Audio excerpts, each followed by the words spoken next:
Blake Lively is caught in old footage, revealing that yes, her secret plan is to always take control of the movies and lie to the directors to get it. They say Hollywood thrives on spectacle. But this time, the drama isn't unfolding on screen. It's happening in the courtroom.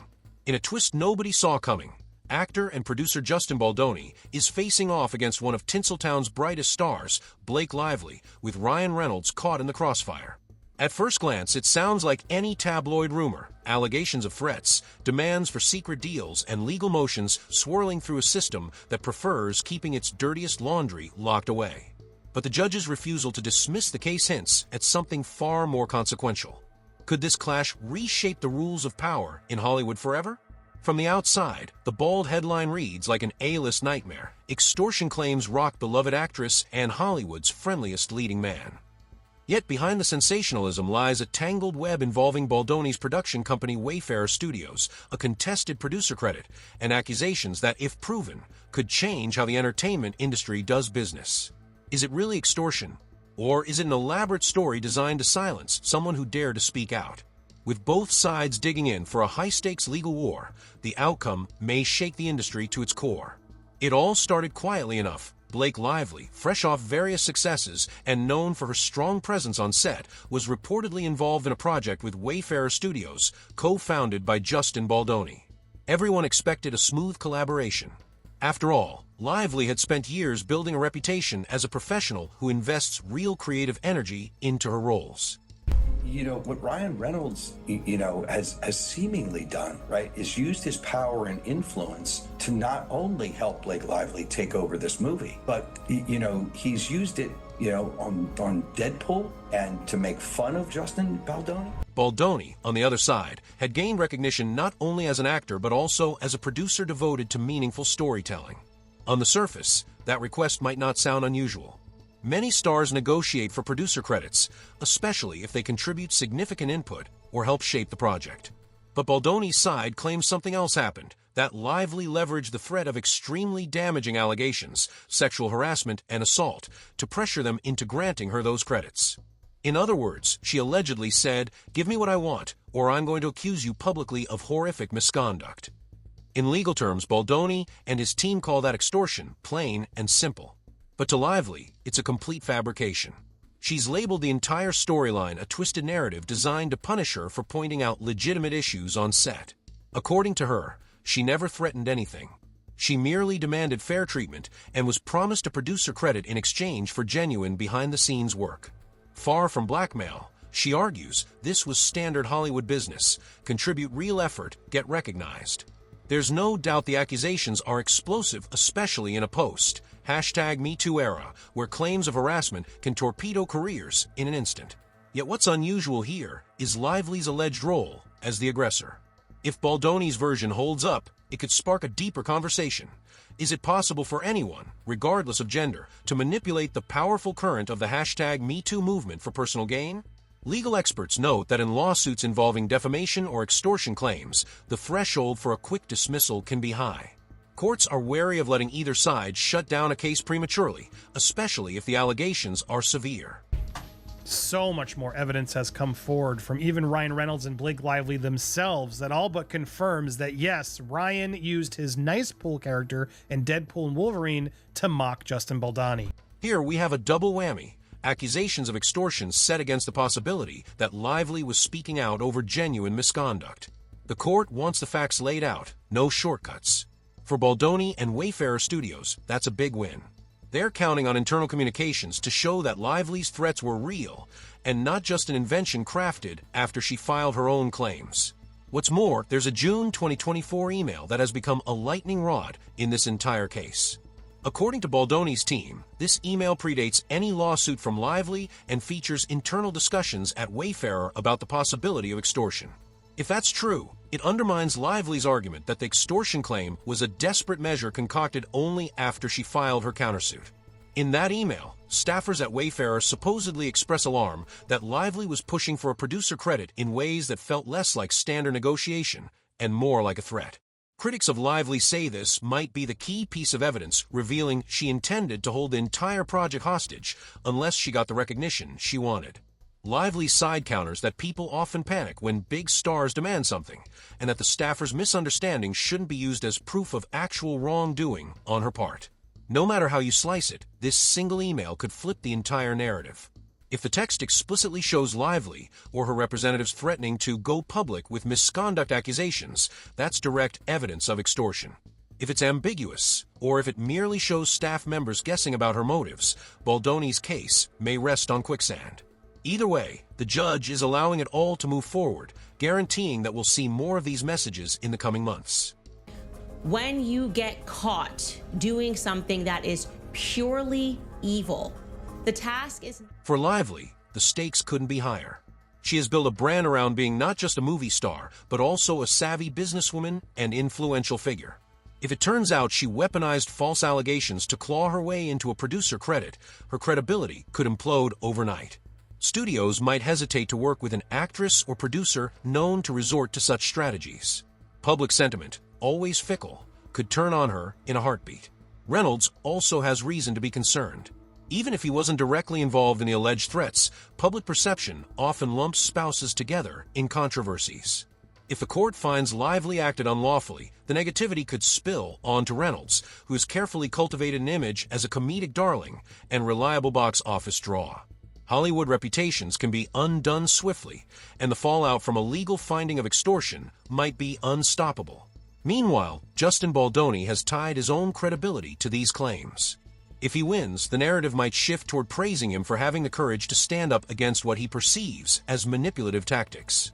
But if he loses, if the court concludes that Lively was justified in her demands or that there was never any direct threat, Baldoni's reputation could suffer.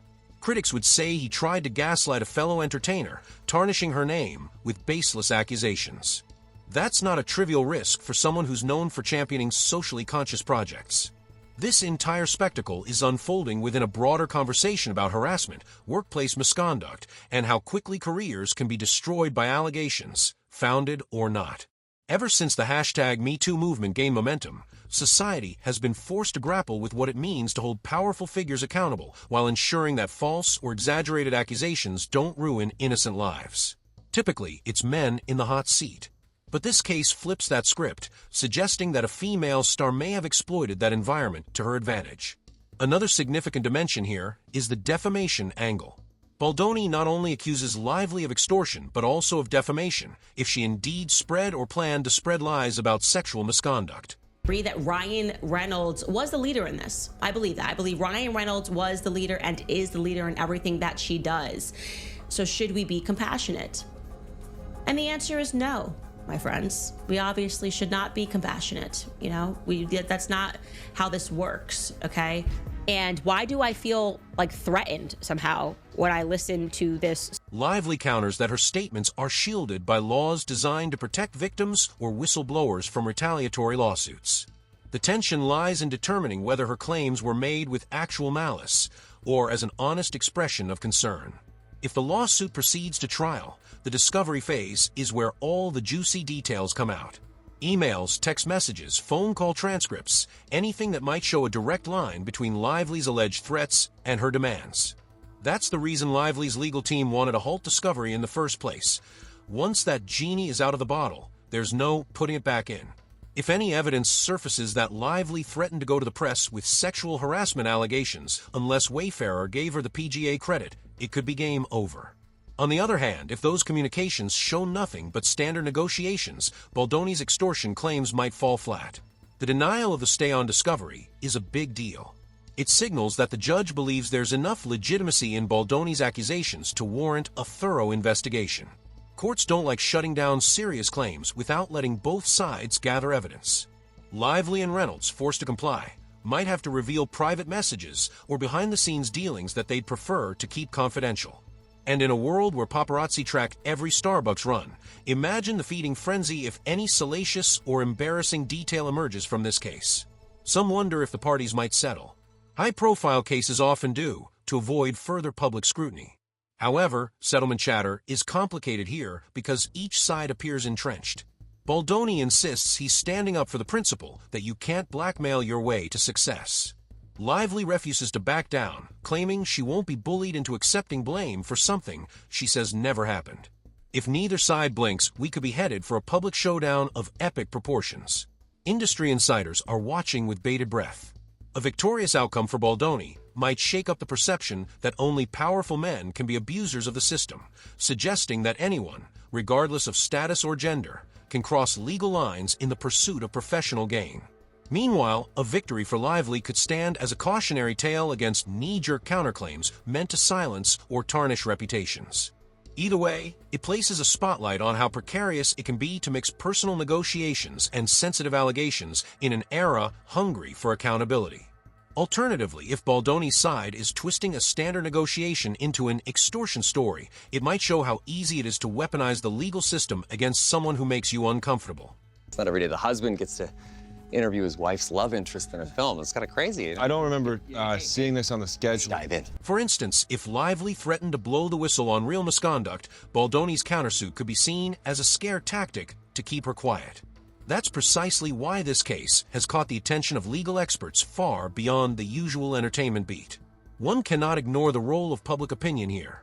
Lively and Reynolds have a huge fan base.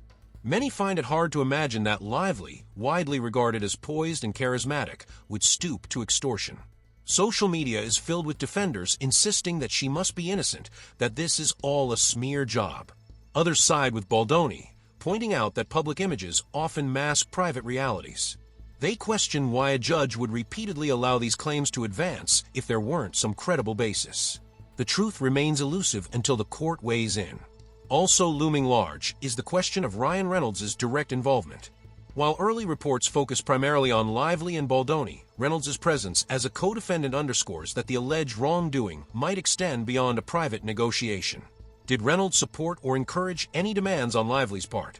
Did he personally try to pressure Wayfarer to hush things up?